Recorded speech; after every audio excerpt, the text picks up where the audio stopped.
Malaysia iri, Indonesia disorot dunia.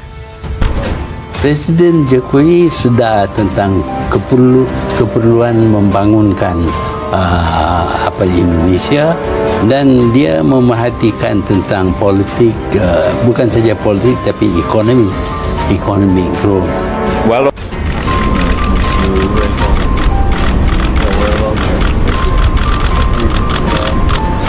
Ya, ini langkah strategis Pak Jokowi yang luar biasa ya. Saya kira beliau memang benar-benar penerus Bung Karno untuk mewujudkan apa yang disebut dengan cita-cita perdamaian dunia itu. The quiet, understated leadership of President Jokowi could help to calm down these raging elephants.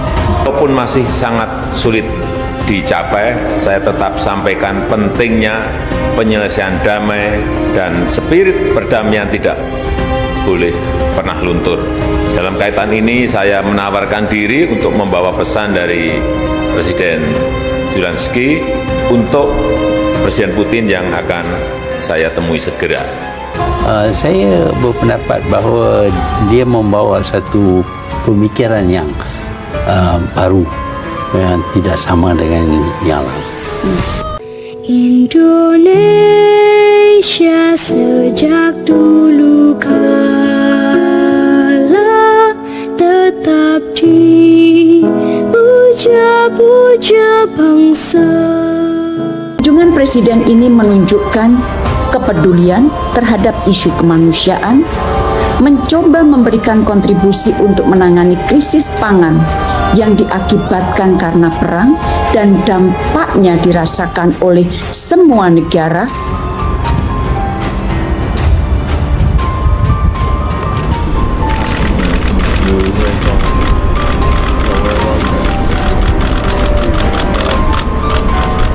Walaupun masih sangat sulit dicapai, saya tetap sampaikan pentingnya penyelesaian damai dan spirit perdamaian tidak boleh pernah luntur. Dalam kaitan ini saya menawarkan diri untuk membawa pesan dari Presiden Zelensky untuk Presiden Putin yang akan saya temui segera. Dari Jerman, saya akan mengunjungi Ukraina dan akan bertemu dengan Presiden Zelensky. The style of President Jokowi, which is understated, which is low-key, is exactly what is needed when you're dealing with these very, very loud, I call them elephants, but in some ways they're like loud tigers in China and the United States. Indonesia sedari dulu memang acap dengan non-blok, tak doyan aliansi walaupun dekat dengan Ukraina, Rusia dan Cina, hingga Amerika Serikat alias AS turut serta menjaga perdamaian dunia adalah salah satu yang terdapat pada Undang-Undang Dasar 1945 yang kini hendak diamanatkan Indonesia untuk melerai TKI Rusia dan Ukraina. Kemudian untuk mewujudkan perdamaian itu, Presiden Indonesia Joko Widodo saat ini tengah bertolak dari Jerman ke Ukraina. Kunjungan Jokowi ke Ukraina dan Rusia ini sangat penting bagi perdamaian di Eropa dan dunia. Saya senang melihat bahwa Pak Jokowi ini ingin menunjukkan bahwa Asia itu punya suara berbeda, independen, dan nggak bisa ditarik ke sana kemari gitu. Itu yang bagus menurut saya. Ini satu menghidupkan kembali gerakan non-blok sebelum ada perang dingin. Dua-duanya sudah mengkonfirmasi untuk datang ke G20 sebagai presidensi. Pemimpin dunia yang lain, pemimpin negara sebesar Amerika pun tidak bisa melakukan itu. And tell them, hey, calm down, we got more important things to do. Ini langkah strategis Pak Jokowi yang luar biasa ya. Saya kira beliau memang benar-benar penerus Bung Karno untuk mewujudkan apa yang disebut dengan cita-cita perdamaian dunia itu. Presiden Jokowi adalah satu-satunya pemimpin dunia yang bisa mempertemukan antara Presiden Vladimir Putin dan juga Zelensky. The quiet, understated leadership of President Jokowi could help to calm down these raging elephants. Ia bertolak ke Ukraina usai bertemu dengan pimpinan negara-negara G7 di Jerman Jika berhasil, maka akan jadi bukti bahwa Undang-Undang Dasar 1945 diamanatkan oleh generasi penerus bangsa. Presiden Jokowi sendiri mengaku bila ia memang tengah berusaha membuka ruang dialog agar perang Rusia-Ukraina berhenti. Saya akan mengajak Presiden Putin untuk membuka ruang dialog dan sesegera mungkin melakukan gencatan senjata dan menghentikan perang, kata Jokowi. Dikutip dari Antara, melihat Indonesia sedang berusaha menjaga perdamaian dunia bergaul dengan kekuatan besar, Malaysia menyorotinya. Pengamat politik asal Malaysia, Jos Ahmad, memuji langkah Indonesia melalui Jokowi menyelesaikan perang di Eropa. Itu saya berpendapat bahawa dia membawa satu pemikiran yang baru, yang tidak sama dengan yang lama. Yang lama maksudnya presiden sebelumnya? Ya. Oke.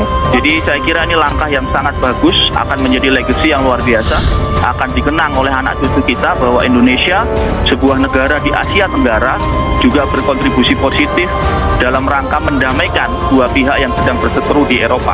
And that's why I actually optimistic that Indonesia can provide good leadership of G20, and I'm confident that Indonesia leadership of G20 will be a success. Presiden Jokowi sedar tentang keperluan membangunkan Indonesia, dan dia memerhatikan tentang politik, bukan saja politik tapi ekonomi growth. Dan ini saya kira upaya yang luar biasa dari Bapak Presiden, tentu dengan lobby yang luar biasa dari Ibu Menlu, karena memang dunia ini sedang krisis pangan, krisis energi, maka Indonesia sesuai dengan amanah pembukaan Undang-Undang Dasar ikut menciptakan perdamaian dunia. rawakannya telah berkembang pesat di panggung internasional, sehingga Kementerian Luar Negeri telah mengembangkan bahwa Jokowi akan bertemu dengan para pemimpin Ukraina dan Rusia minggu depan untuk mengadvokasi perdamaian dan mencoba membantu meringankan krisis pangan global. Perjalanan pertama yang dilakukan oleh seorang pemimpin Asia jelas amat dikutip dari freemalaysiatoday.com. Samad kemudian membandingkan peran Malaysia dan Indonesia dalam kancah pergaulan dunia saat Indonesia sering disorot dunia atas usaha mulianya. Ia melihat Malaysia malah ribut sendiri di dalam negeri. Ia mengkritik Menhan Malaysia, Hishammuddin Hussein. Ia memerintahkan tentara negaranya menanam sayur.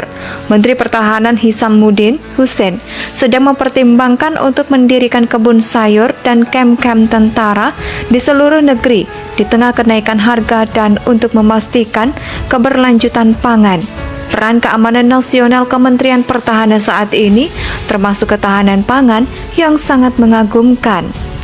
Pangkalan tentara yang luas di setiap negara bagian sekarang dapat menanam makanan untuk memberi makan tentara. Dengan tentara akan menjaga ketahanan pangan bangsa siap yang akan melindungi bangsa dan musuh-musuhnya. Kemudian ada isu bahwa Sabah dan Sarawak akan keluar dari Malaysia sebab ada kesenjangan ekonomi di Sabah dan Sarawak.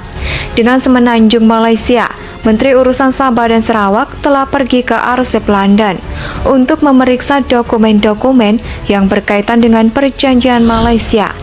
1963 kritikus telah menyorot perjalanannya sebagai hari libur dengan biaya pembayar pajak temuan.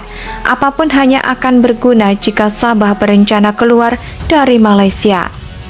Jika tidak kembali ke meja perundingan mengenai hak minyak Sabah, pendapatan pajak dan otonomi, ungkapnya.